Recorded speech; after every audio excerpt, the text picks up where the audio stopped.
Assalamualaikum warahmatullahi wabarakatuh. Selamat bertemu kembali di mata kuliah pengolahan basis data. Untuk perkuliahan kali ini kita akan membahas tentang konsep database. Semoga teman-teman dalam keadaan sehat dan tetap fokus kepada goal teman-teman sehingga teman-teman akan mencapai tujuan cita-cita yang diinginkan.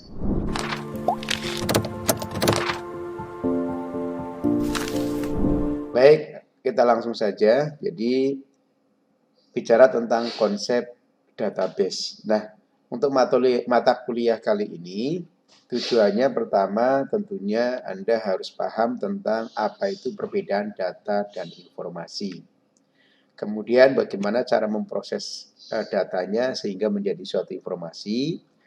Kemudian kita akan membahas tentang apa itu definisi dari basis data, tujuan dari basis data, serta berbagai contoh aplikasi yang menggunakan basis data, dan terakhir adalah mengenal berbagai vendor untuk basis data.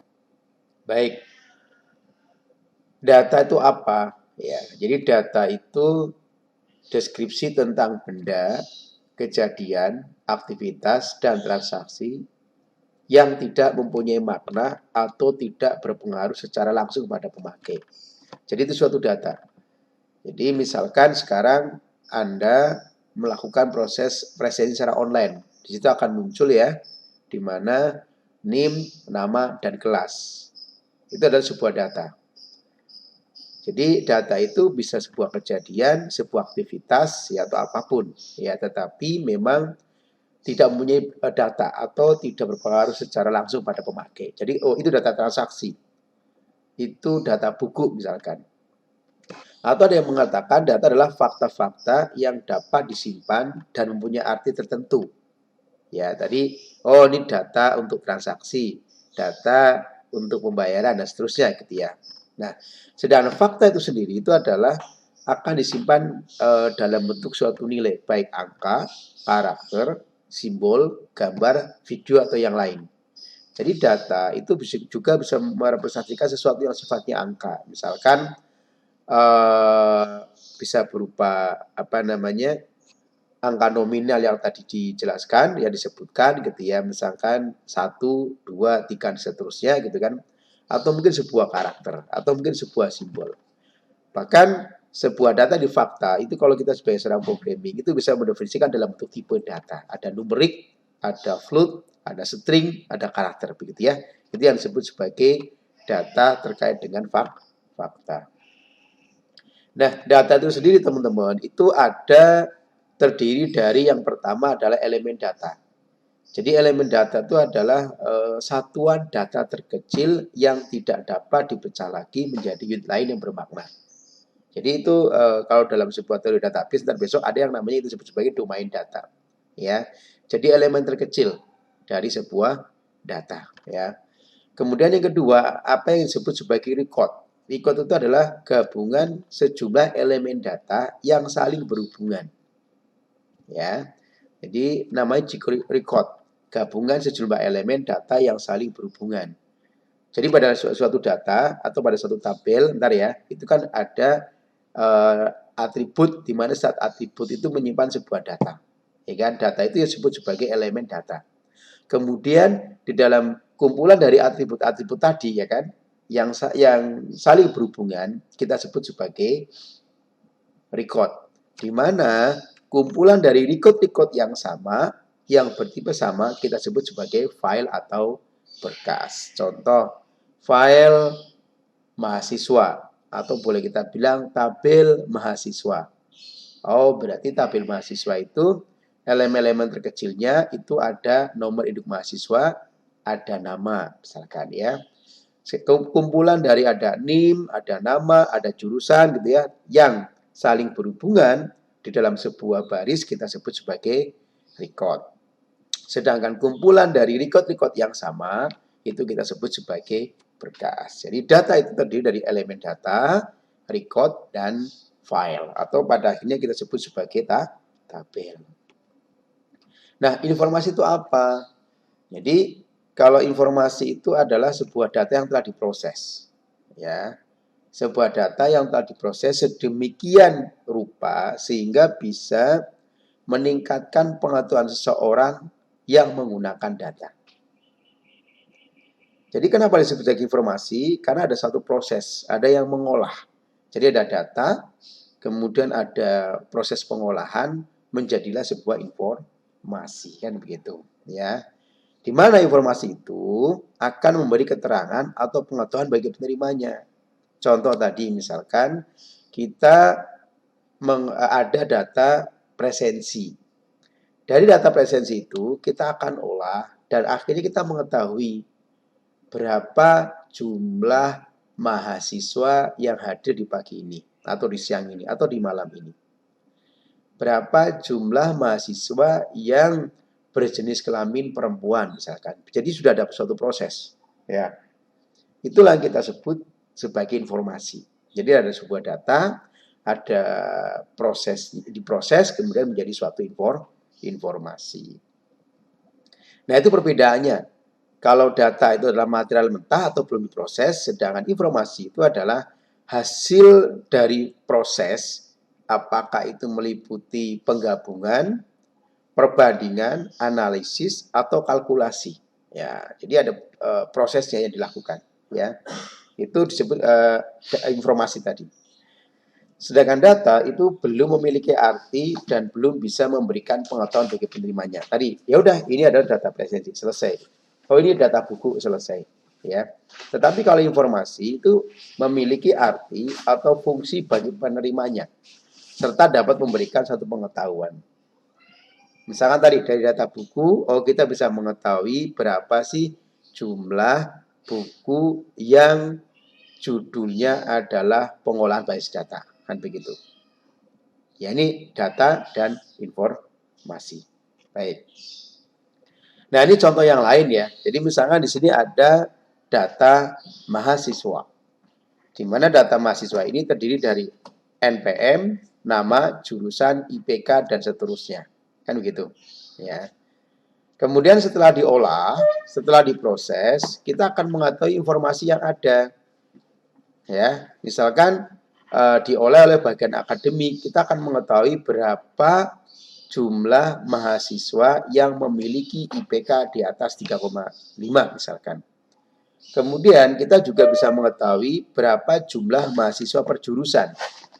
Bahkan kita bisa mengetahui banyak hal, ya, entah terkait dengan berapa mahasiswa yang berasal dari kota Denpasar misalkan, ya, ini. Jadi bedanya antara data dan informasi. Jadi biasanya kalau dalam teori yang ada input ya berupa data, ada proses yaitu pengolahan, ada output berupa informasi, kan begitu. Nah, ini prosesnya ya. Jadi ada data, ada proses, dan ada informasi. Di mana pada saat diproses sendiri itu kan pasti ada berbagai yang akan dilakukan. Data, data sendiri itu adalah ini ya, sebagai inputan misalkan. Kemudian di prosesnya apakah terjadi pengumpulan data, kemudian pengolahan data, ya kan, sampai dengan penyajian data, sampai dengan analisis data. Dalam proses pengolahan mungkin terjadi rekapitulasi, proses-proses aritmetika, kemudian pemindahan data, macam-macam gitu ya. Tapi ini adalah contoh urutan suatu proses yang kemudian dari data ini akan menjadi suatu informasi, kan begitu ya. Oke. Kemudian sekarang kita membahas apa itu basis data. Ya, namanya basis data. Jadi teman-teman sekarang pun sebetulnya sudah terbiasa dengan yang namanya basis data. Teman-teman sudah mengunjungi sebuah situs, Anda menggunakan KRS gitu ya. KRS online. Kemudian Anda ada pembayaran, kemudian ada penjadwalan, ya kan? Ada mengenal istilah, oh ini basis data akademik, ya.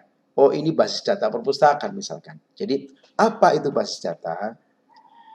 Sebetulnya basis data itu minimal ada 3 keyword, ya. Yang pertama adalah sebuah koleksi atau kumpulan data. Itu menurut si Gordon, gitu ya. Jadi basis data itu adalah koleksi atau kumpulan data yang mekanis, ya, terbagi, ya, kemudian terdefinisi secara formal dan dikontrol suatu organisasi. Database akademik kan berarti sesuatu yang akan selalu bergerak gitu ya, kemudian bisa terdistribusikan, ya, bisa di-share, bisa dipakai oleh banyak yang lain. Kemudian juga ada pengontrolnya dalam hal ini misalkan bagian DAK sebagai seorang administrator atau yang lain. Intinya yang mengolah dan memanajemen suatu basis data. Menurut JJDIT itu adalah basis database atau basis data itu adalah data operasional. Ya, karena namanya sebuah database pasti kan kumpulan dari sebuah operasional sebuah data yang tersimpan dan juga dipakai oleh suatu sistem aplikasi dalam suatu organisasi. Nah, yang lainnya, keyword yang ketiga, database itu adalah saling berhubungan. Jadi, kumpulan dari data yang saling berhubungan satu dengan yang lainnya. Contoh misalkan, ada sebuah database akademik, di situ ada data-data yang lain. Misalkan ada data dosen, data mahasiswa, gitu kan, kemudian data mata kuliah, itu kan kumpulan dari data yang saling berhubungan gitu kan. Ada data dosen, ada data mahasiswa gitu kan. Di mana hubungannya apa? Misalkan seorang mahasiswa bisa mengikuti atau kuliah lebih dari satu dosen misalkan. Satu dosen bisa mengajar lebih dari satu mahasiswa. Yaitu berarti kan kumpulan dari data yang saling berhubungan satu dengan yang lainnya. Jadi pertama, database itu bicara tentang koleksi atau kumpulan data. Yang kedua, database itu bicara tentang data operasional karena akan terjadi sebuah transaksi, sebuah proses-proses di dalam suatu database. Di mana nanti kita akan belajar tentang sebuah bahasa yang kita sebut sebagai bahasa basis data.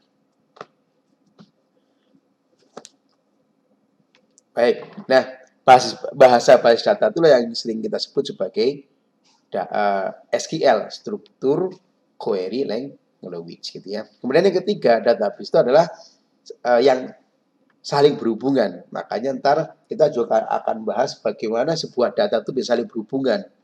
Kita akan bahas tentang yang namanya tingkat kardinalitas, ya, hubungan antar entitas, hubungan antar entitas dalam sebuah data lah kan gitu ya. Oke. Jadi ini pengertian suatu database. Tujuannya apa? Kenapa kita perlu ada database, ya, perlu ada basis data?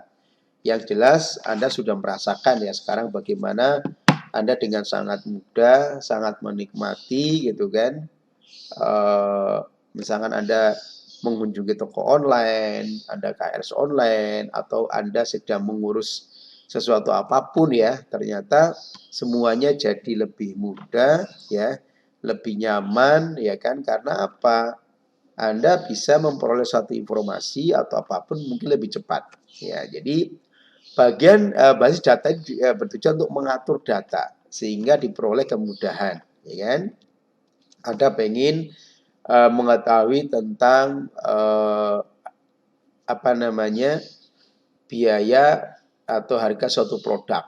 Anda tinggal melakukan satu seleksi data, kemudian akan diperlihatkan data-data yang murah misalkan. Kemudian ketepatan, ya, bagaimana Anda ingin mencari sebuah data informasi sesuai dengan yang Anda tuju. Misalkan saya pengen mengetahui mahasiswa yang berasal dari jurusan D3TI gitu kan, Anda langsung mengetikkan NIM yang di tengahnya ada 01, ketepatan. Kemudian bahkan kecepatan ya dalam melakukan satu proses dan seterusnya gitu ya. Sehingga biar tujuan basis data itu tercapai, adanya kemudahan, ketepatan, kecepatan dan yang lain-lain, maka perlu harus dibuat, perlu harus didesain ya bahwa basis data itu harus dengan baik. Ya, artinya sesuai dengan kebutuhan kan gitu ya. Nah, contoh yang lain misalkan di sebuah situs sosial media Facebook ya. Anda bisa bayangkan bagaimana sebuah data itu sangat banyak sekali. Mereka mengkoleksi sebuah data personal, ada data foto, kemudian teman-temannya sampai data yang lainnya. Ini tentunya sangat dipermudah. Anda juga melakukan prosesnya dengan sangat cepat, kemudian tepat itu karena adanya database ya. Jadi dengan database segala sesuatunya itu dengan sangat mudah Anda melakukan banyak hal kan begitu ya. Oke. Nah, ini juga sama ya. Ini contohnya yang lainnya misalkan ini ada personal, semuanya akan tersimpan ya di sebuah yang kita sebut sebagai database, apakah dalam bentuk foto, teman atau yang lain ya. Dan ini saya kira contoh yang paling sederhana gitu ya, bagaimana sebuah database ya atau tujuan dari sebuah database. Oke, coba teman-teman bayangkan kalau tidak ada database, ya kan? Anda mungkin bisa membayangkan bagaimana semuanya harus tidak terkendali, gitu kan? Karena penyimpanannya masih secara manual, ya kan? Belum menggunakan teknologi basis data, misalkan, gitu ya. Jadi ini tentunya sudahlah, ini tidak perlu kita perdebatkan, ya bahwa segala sesuatunya itu memang semua sudah menggunakan teknologi database. Bahkan teman-teman pernah menyampaikan bahwa salah satu bidang ilmu yang sekarang sedang sangat bagus prakteknya, salah satu adalah tentang data science. Ya. Jadi semuanya itu basisnya adalah data. Kalau Anda ingin paham tentang data, maka definisi awal Anda harus memahami tentang konsep dasar, ya, atau salah satunya adalah mata kuliah tentang database, gitu ya. Baik. Selanjutnya ini contoh model penyimpanan data yang sifatnya konvensional, gitu ya, masih menggunakan hal yang sangat tradisional lah. Saya kira ini tidak perlu kita bahas. Kemudian dari definisi basis data, dari tujuan basis data, maka apa sih peranan basis data? Ya. Dan Anda juga sebenarnya sudah merasakan bagaimana sih peranan basis data yang teman-teman sekarang sudah menikmati, ya kan? Punya berbagai macam account di sosial media, kemudian di toko online, kemudian di aplikasi-aplikasi yang lain. Anda sudah sangat familiar, sudah merasakan tentang penting atau peranan dari basis data. Ya. Yang pertama tentunya kecepatan. Ya, jadi teman-teman sudah merasakan ya bagaimana pada saat Anda ingin mencari informasi data penerbangan, mencari informasi jadwal penerbangan, ya.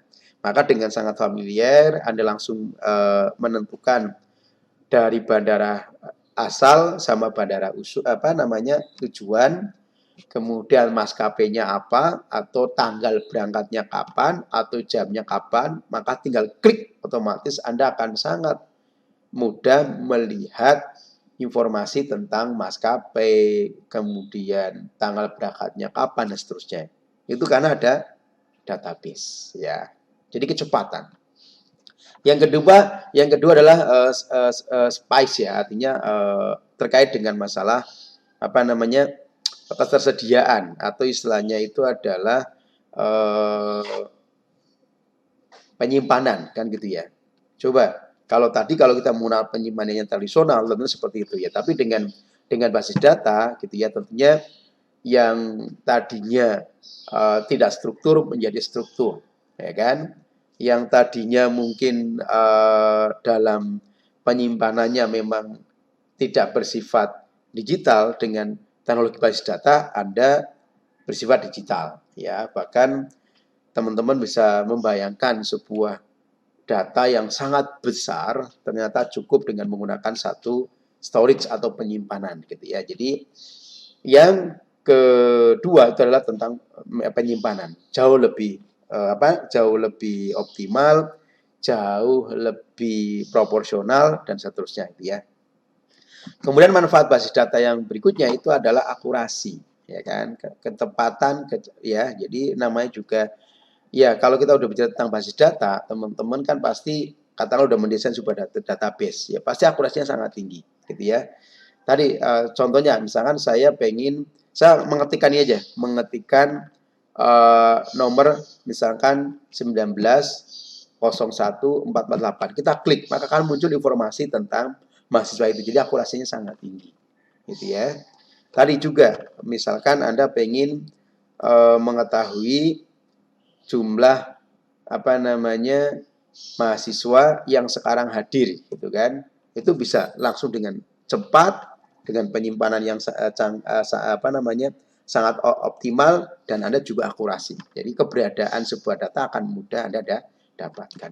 Kemudian ketersediaan data lah, itu otomatis, ya. Apa yang Anda inginkan, ya kan? Kemudian semuanya ada, ya kan? Bahkan sekarang mungkin semuanya sudah apapun lah, ya, apapun sudah dengan mudah Anda mengakses, apapun dengan mudah Anda bisa mengetahui informasi apapun karena adanya basis data. Kemudian completeness, ya, artinya kelengkapan sebuah data, ya. Karena memang tadi bahwa sebuah basis data itu kan tadi sebuah koleksi data. Basis data itu adalah data transaksional, artinya data itu akan terjadi sebuah proses transaksi, kemudian saling terhubung. Jadi memang kelengkapan data itu pasti ada, ya. Kemudian manfaat basis data berikutnya adalah terkait dengan keamanan, ya. Dengan keamanan, saya kira ini juga tidak semua orang bisa mengakses sebuah data, ya. Kemudian mungkin Anda untuk bisa mengakses sebuah data harus melakukan verified. Anda harus melakukan katakanlah autentikasi gitu ya, login misalkan. Jadi keamanannya itu sangat terjamin dengan adanya basis data. Bahkan di dalam basis data itu ada yang namanya kita sebut sebagai pengaturan user privilege misalkan. Oh, si A itu boleh mengakses ini, si B boleh mengakses itu. Oh, si A tidak boleh mengakses itu. Ya, itu karena adanya teknologi atau manfaat dari basis data. Jadi ada security di sini. Ya, ini saya kira prosesnya akan kita jelaskan di pertemuan-pertemuan berikutnya. Kemudian shareability, artinya memang data itu bisa dimanfaatkan oleh banyak orang. Data itu bisa digunakan secara bersama-sama kita gunakan. Ya, contoh sederhana saja. Anda mengakses sebuah data buku di perpustakaan. Anda mengakses tentang penjadwalan, ya, dan seterusnya, ya. Jadi Anda dengan yang lain itu bisa saling sharing data, ya, bisa saling memanfaatkan data secara bersama-sama. Itu sedikit tentang manfaat dari basis data. Oke. Penjelasannya ada di slide berikutnya. Silakan Anda bisa membaca, ya. Jadi tentang kecepatan dan kemudahan itu dengan speed, shareability, kebersihan pemakaian tadi, kemudian tadi kontrol data gitu kan, kemudian efisiensi ruang penyimpanan, kemudian keakurasian, ketersediaan, kelengkapan, keamanan, dan seterusnya itu ya. Kemudian mungkin selain manfaat yang tadi, ya, manfaat lanjutannya itu adalah yang kita bisa bahwa sebuah database yang kita bangun, yang kita desain itu juga akan mempermudah dalam pembuatan program aplikasi. Seperti teman-teman pahami ya, jadi Anda bikin sebuah aplikasi, misalkan menggunakan PHP, pasti akan interaksi dengan sebuah database, kan gitu kan. Jadi ada front end, ada back end misalkan. Front end-nya adalah aplikasi yang Anda buat, back end-nya adalah database yang akan Anda gunakan. Ya. Kemudian manfaat basis data yang lainnya itu adalah juga bisa digunakan secara langsung. Jadi misalkan Anda menggunakan sebuah tools namanya DBMS atau menggunakan MySQL, Oracle, kemudian Postgre gitu kan. Maka Anda secara langsung menggunakan DBMS itu Anda bisa melakukan sebuah manajemen data, processing data di dalam sebuah database menggunakan perintah query misalkan select, from, where, dan seterusnya. Kemudian manfaat basis data yang lainnya adalah kebebasan data atau data independen. Artinya apa? Bahwa pada saat Anda membuat suatu program atau aplikasi, kemudian ternyata di sebuah database ada perubahan secara desain, secara struktur data atau yang lainnya, maka perubahan ini hanya dilakukan di sisi level DBMS tanpa membongkar kembali program di aplikasi misalkan. Ya, jadi ini manfaat basis data yang lainnya. Kemudian berikutnya manfaat basis lainnya, basis data lainnya itu adalah terkait dengan user view, ya kan? Tadi sepertinya sudah saya sampaikan terkait dengan masalah security, bahwa sebuah pengguna misalkan itu bahwa basis data, itu menyediakan pandangan yang berbeda-beda untuk setiap pengguna, ya kan? Oh, kalau saya seorang kasir, maka tentunya saya hanya boleh mengakses, mengolah data-data yang terkait dengan misalkan penjualan misalkan. Oh, saya adalah yang bertugas di bagian gudang, maka data-data yang bisa saya akses itu terkait dengan masalah gudang. Saya adalah seorang akuntansi atau seorang keuangan, maka tentunya data-data yang bisa saya akses, yang bisa saya olah adalah terkait dengan data-data keuangan. Saya tidak bisa mengakses tentang data-data mahasiswa misalkan, ya. Jadi dengan adanya basis data, manfaat yang lainnya adalah bisa menyediakan, ya, pandangan yang berbeda-beda dari setiap penggunanya sesuai dengan fungsinya, kan begitu ya. Oke. Jadi bicara tentang basis data itu manfaatnya sudah luar biasa. Bahkan Anda sekarang sudah merasakan bagaimana ketersediaan, kecepatan, ya kan, kemudian di sisi storage, penyimpanan, efisiensinya, kemudian di akurasinya, keamanan, dan seterusnya. Oke, nah ini contoh saja gitu ya. Jadi bagaimana Anda bisa dengan sangat mudah mengakses sebuah database yang kemudian sesuai Anda butuhkan. Ini di Departemen Keuangan, ini di bagian kemahasiswaan misalkan ya. Ini di bagian apa? Tentunya dia punya cara pandang yang berbeda ya, cara menggunakan data-data yang sesuai dengan yang dibutuhkan, tidak semuanya. Baik. Nah, sebuah database yang baik itu seperti apa sih? Karena teman-teman kan di materi ini kan pastinya tidak hanya bicara tentang konsep, tapi bagaimana mendesain sebuah data model, sebuah database yang baik. Yang pertama, sebuah database yang baik itu syaratnya tidak ada redundansi dan inconsistency data. Jadi tidak ada data yang redundan, ya, data yang berduplikat, yang sama gitu ya. Kemudian tidak inkonsistensi data, tapi harus konsisten.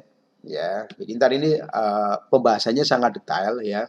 Misalkan inkonsistensi data bahwa sebuah data kalau misalkan data A dihapus, maka otomatis yang lainnya juga ikut terhapus misalkan. Ya, jadi harus ada yang namanya integrity constraint, ada kita sebut seperti itu ya.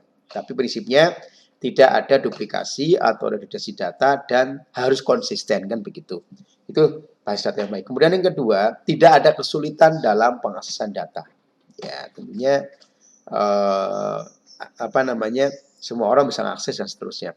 Kemudian yang ketiga itu adalah multi user, artinya bisa dipakai oleh banyak pengguna. Contoh.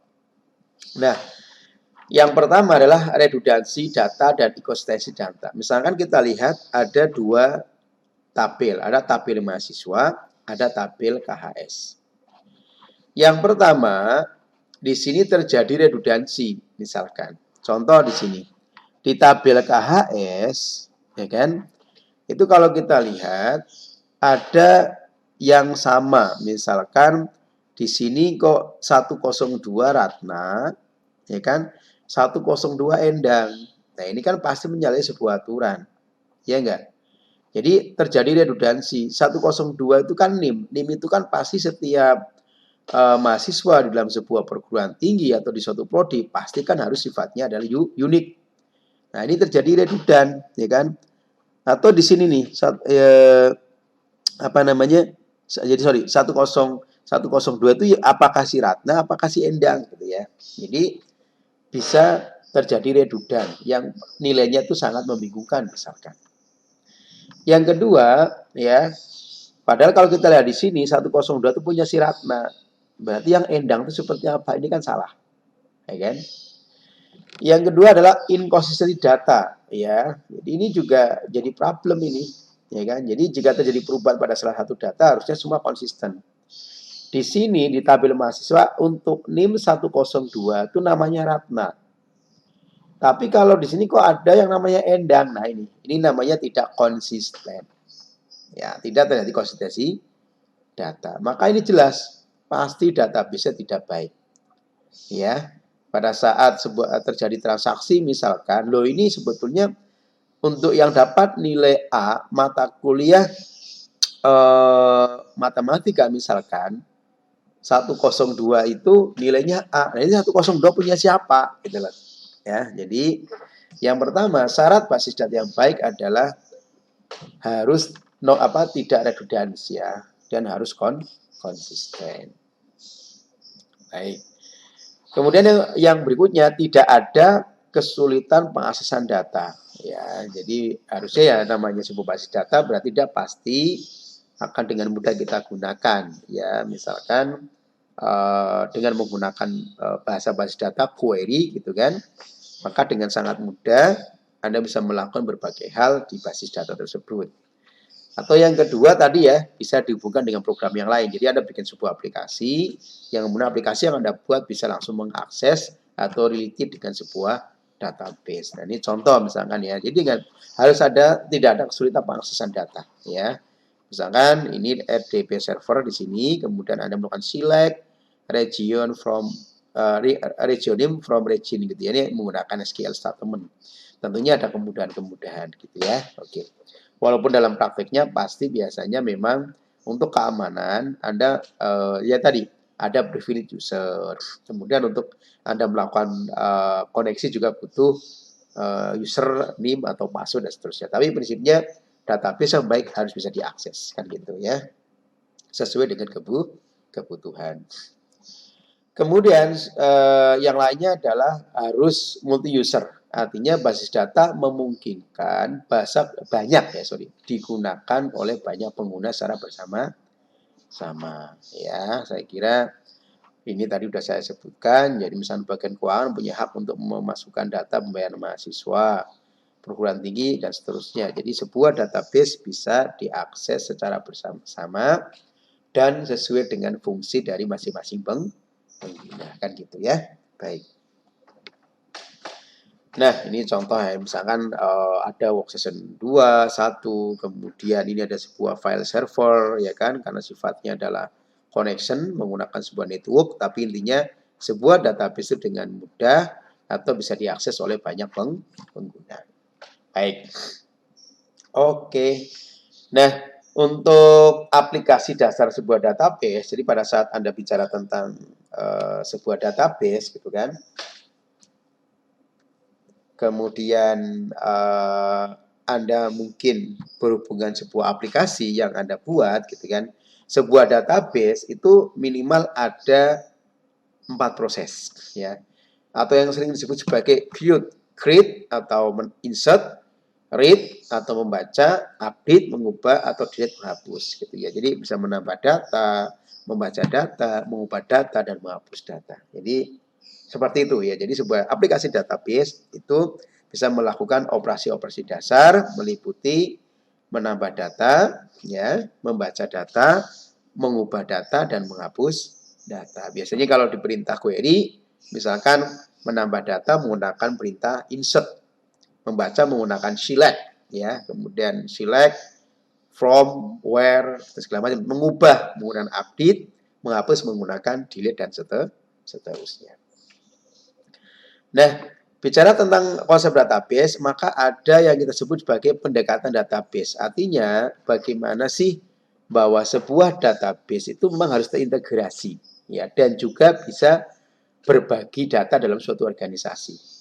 Kenapa database ini kan tentunya akan digunakan tidak sekedar hanya sebuah processing data saja, tetapi data-data yang dihasilkan tentunya akan digunakan oleh pengambilan keputusan untuk bisa menentukan kebijakan apa ya. Tadi bilang ada data, kemudian diolah menjadi suatu informasi, ya enggak? Bahwa informasi yang diperoleh tentunya bisa dijadikan sebagai senjata atau keunggulan kompetitif. Jadi intinya seperti itu ya. Jadi sebuah database itu sangat-sangat digunakan atau dalam pendekatan database itu harus bisa dijadikan sebagai pengambilan keputusan kayak gitu. Oke, Terkait dengan ranah aplikasi database ya, jadi sebuah aplikasi ya atau pengguna database itu ada 4.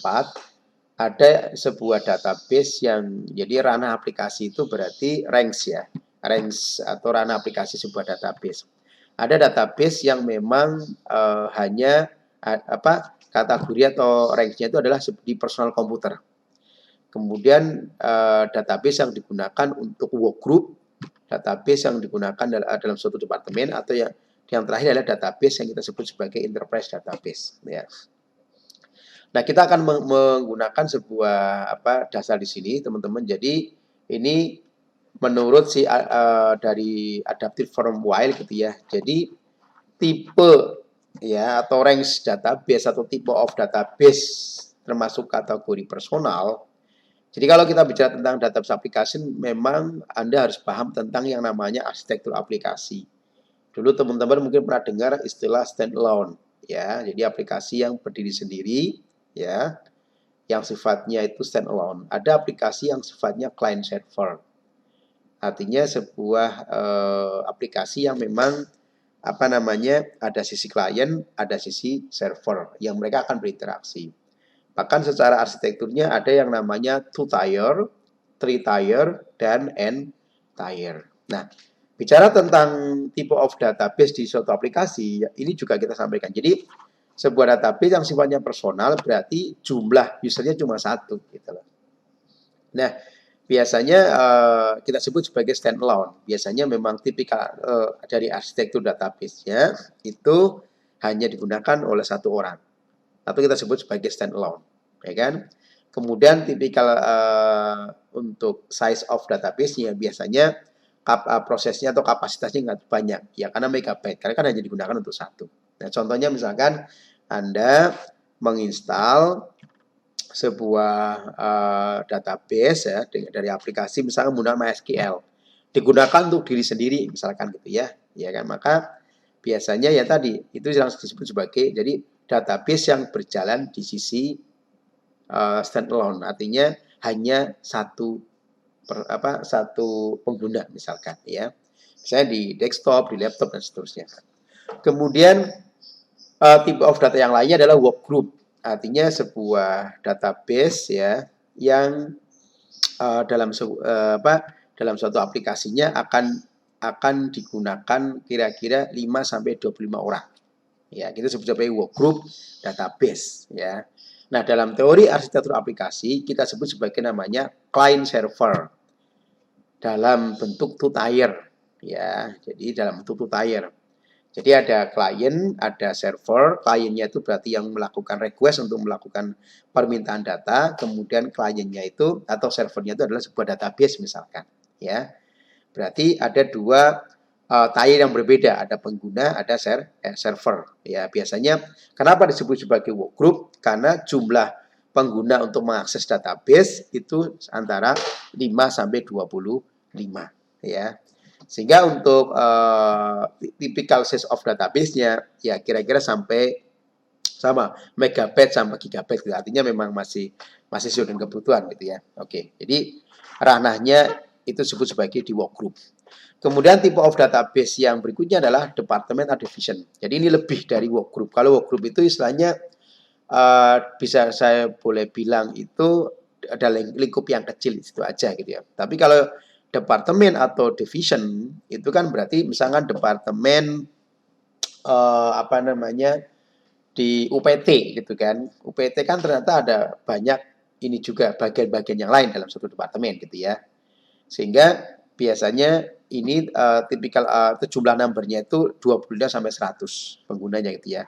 Nah, kita sering sebut sebagai tier ya karena memang ada departemen 1, departemen 2, departemen ketiga, kemudian ada yang kita sebut sebagai middle layer, di situ middle tier gitu ya, yang menengahkan yang akan menghubungkan ke dalam suatu database server. Ya, jadi 3-tier itu ada secara logik itu ada 3 pemisah, ada klien, ya ada klien, kemudian ada penghubung middleware, kemudian ada server. Ya, ini biasanya typical of database yang kategori departemen atau division. Jadi ada 2-tier, 3-tier ya. Kemudian yang berikutnya adalah enterprise, artinya ini pengguna database di suatu aplikasi yang lebih dari 100 user gitu ya. Biasanya kita sebut sebagai distributed atau parallel server. Jadi ada sebuah klien ya kan yang memang servernya lebih dari satu ya. Jadi ada parallel server ya kan. Jadi kita sebut sebagai enterprise database ya karena penggunanya lebih daripada 100 dan kalau bicara tentang arsitektur aplikasi itu masuk kategori yang namanya entire tadi. Jadi distributed atau parallel server. Jadi seorang klien bisa mengakses di beberapa server ya. Untuk tipikal size of database-nya ya sudah sampai terabyte dan seterusnya.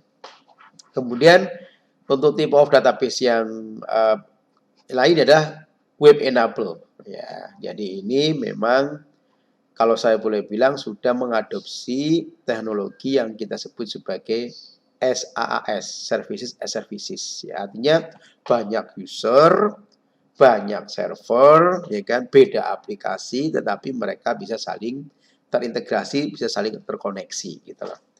Oke lah, kita sebut sebagai web server and application server. Jadi kalau ini kan 2-tier, 3-tier, and-tier gitu ya. Sebetulnya ini juga yang lebih luas lagi dibandingkan di enterprise.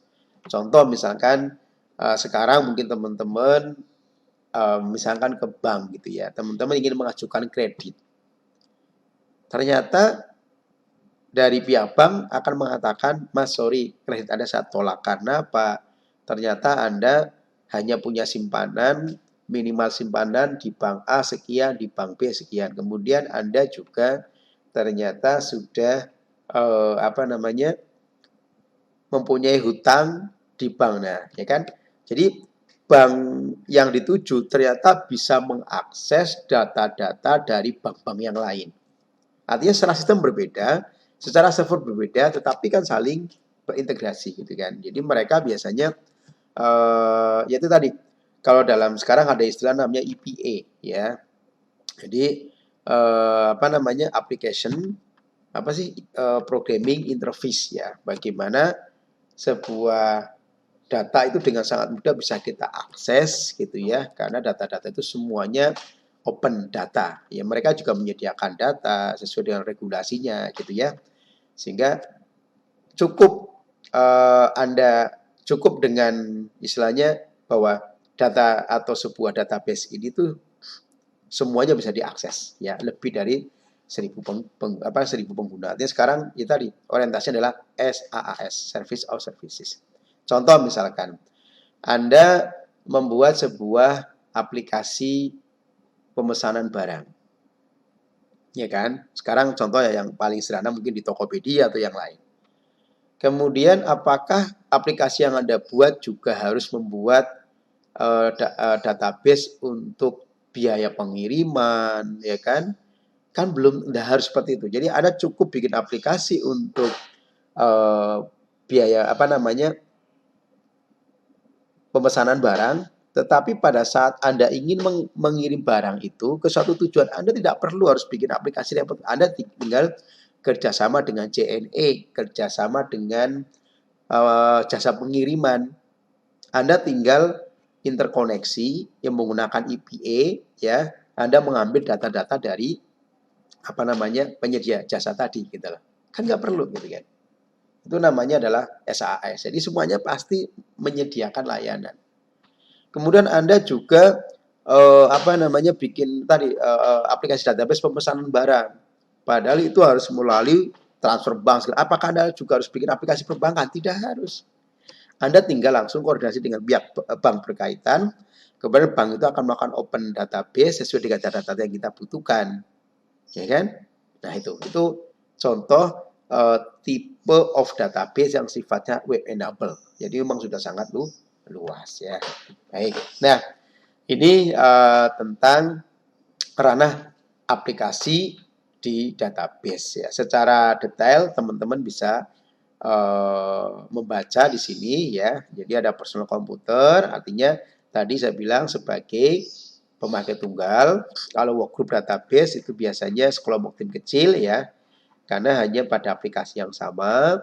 Kemudian departemen database itu berarti lingkupnya departemen lebih besar daripada workgroup. Kemudian enterprise database ya, yang kita sebut sebagai, jadi menggunakan namanya distributed parallel. Jadi karena ada beberapa departemen. Kemudian terakhir adalah web enabled database gitu ya. Jadi memang yang sifatnya sudah open data, teknologinya menggunakan electronic data exchange, pertukaran data, teknologinya biasanya digunakan di EPA gitu ya. Dan biasanya eranya sudah era yang namanya SaaS, Service as Services gitu ya. Oke. Baik. Nah, untuk contoh penerapan basis data saya kira teman-teman sudah sangat paham ya. Di perbankan, kemudian pemesanan, penjadwalan gitu kan. Proses registrasi, pendaftaran mahasiswa, penjualan dan seterusnya. Saya kira banyak sekali contoh-contoh penerapan database. Bahkan sekarang ya kita semua harus menggunakan sebuah database kan gitu. Baik. Nah, ini contoh ini masih sistemik ya. Ini masih belum saya hapus ya. Semua ini juga BlackBerry gitu ya. Ini masih yang lama, tidak apa-apa. Tapi prinsipnya ini adalah contoh aplikasi-aplikasi yang semuanya menggunakan database. Oke. Nah, untuk yang vendor penyedia DBMS, Database Management System, itu ada Oracle, ada Postgre, ada Symebase, ada MySQL, Access, ya kan, dan macam-macam lah ya. Bahkan sekarang dengan eranya Big Data muncul berbagai platform DBMS baru karena memang untuk mengenerate atau platformnya sudah harus sesuai kebutuhan tadi ya. Ada MongoDB, ada MariaDB gitu kan. Banyak sekali karena sekarang eranya sudah mengenal ada istilah yang kita sebut sebagai big data. Bahkan teknologinya, database-nya tidak hanya sekedar bagaimana Anda mengakses sebuah database dengan menggunakan SQL, tapi ada istilah yang kita sebut sebagai NoSQL. Ya, not only structure query language. Ini menarik. Ya, di pembahasan materi kita memang tidak mengenal itu, tetapi di tugas ataupun di forum kita akan bahas itu, gitu ya. Baik. Oke, teman-teman, saya kira untuk pertemuan kali ini cukup sekian ya. Jadi di pertemuan ini kita membahas tentang konsep database ya, kemudian tentang pengertian dari database, kemudian tujuan database, manfaat database, kemudian ranah aplikasi database ya, dan vendor-vendor atau contoh-contoh aplikasi suatu database. Baik, saya kira mungkin itu dari saya ya. Mudah-mudahan ada manfaatnya, dan untuk proses berikutnya silakan Anda aktif di LMS Learning Management System. Itu saja dari saya. Terima kasih. Wassalamualaikum warahmatullahi wabarakatuh.